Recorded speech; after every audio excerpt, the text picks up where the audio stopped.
Aradel! Aradel! Aradel! Aradel! Nakat. Nakat siya. Pero padayon mo. Ano siya? Ano na siya? Nin. Bayad na. Nakabayad na si Dr. Bayad sa akin. Bayad na. Diba si... Di ba na piso?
Kapag ang water naman ay malamig na siya, then pupunta na siya dito sa ating clouds. Ang tawag doon ay condensation. Di ba magkakabuo na ng clouds? And then, kapag very mabigat na ang clouds natin, uulan. Tapos yung rain, babalik ulit siya dito sa water.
Tama ba?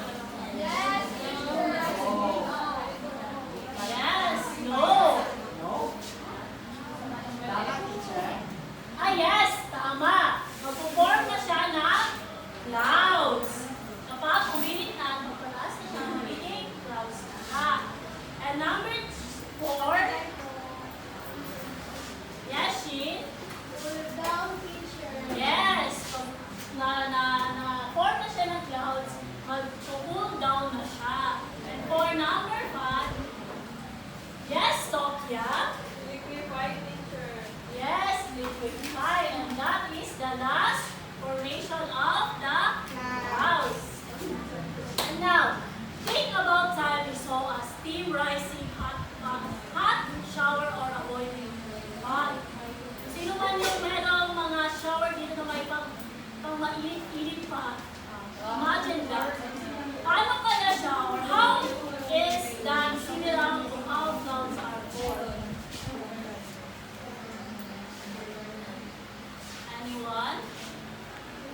Yes, real? Similar po to sa how the cloud forms.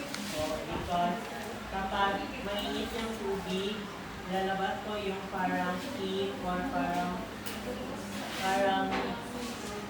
smoke sa tubig. Then, parang pupunta po siya sa taas. Then, parang po mag-moist or parang may tubig-tubig na po yung steam. Then, parang gano'n na po yung Tama ba ang sagot ni Brian? Yes, teacher. Yes. And for the next question is, how the process of cloud formation affect our daily weather? Anyone?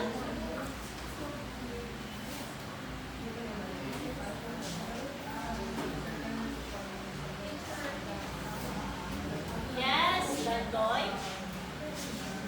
Clouds in rain or sun appear depending on their type. So, the cloud in the sky decide if it's sunny or rainy day. Yes, tama.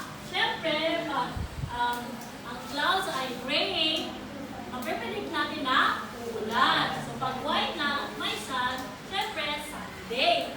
And now, describe how clouds are formed.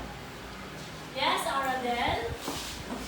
Imagine a tiny water droplets floating in the air. When they get cold enough, they huddle together and form big clumps, which we see as clouds. Yes, very good. And for our last question, why is it important for us to know about the process of the cloud formation? Yes, Tokya? Knowing about clouds helps us understand what it brings form. Also helps us predict the weather so we can plan our day accordingly. Yes, very good. It seems that all of you are understand our topic for today. Please get your science notebook and answer this. critic na. Judge your food.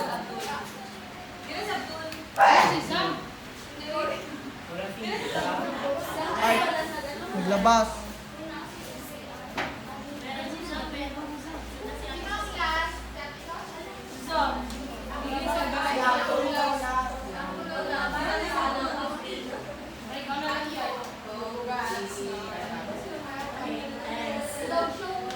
Isang good point is like, yes, yung boses mo and then yung mabaho naman din yung sa louder.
good point is malakas ang boses, engaging, mag-stream mo yung lesson mo, or flow, then maganda yung, yung motivation ng session, especially yung i-ask mo sila na kung ano yung mag-out sa session, and then activity so far maganda to, and for room improvement is yun lang po no, yung pagsasalita, medyo dahan ng relax, and yung sa criteria no, parang I think no, parang hindi lang yung other sa second group, parang nakalabel, nakapagsalita, sila din yung maganda para ma-meet yung criteria na parang mga nila.